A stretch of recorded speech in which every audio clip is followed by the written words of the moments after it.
थंडीसाठी गरमागरम बहुगुणी पौष्टिक कुळिथाचं सूप। एक छोटी वाटी कुळीथ लालसर रंगावर खमंग भाजून घ्या। गार झालं की याचं मिक्सर मध्ये आपण पावडर करून घेऊया आणि ही पावडर चाळून घेऊया।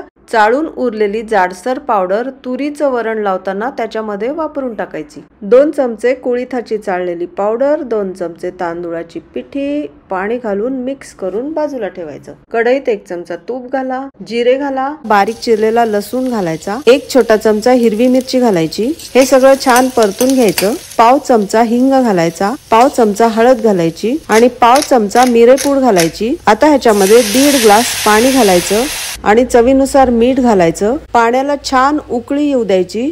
पाणी उकळलं की ह्याच्यामध्ये आपण पिठाचं जे मिक्सचर बनवलं होतं ते हळूहळू घालायचं। मस्त गरमागरम सूप तयार आहे। गरमागरम सर्व करा। सर्व करताना यात तूप घाला। याची डिटेल रेसिपी चॅनलवर आहे, लिंक डिस्क्रिप्शन मध्ये आहे। थँक्यू।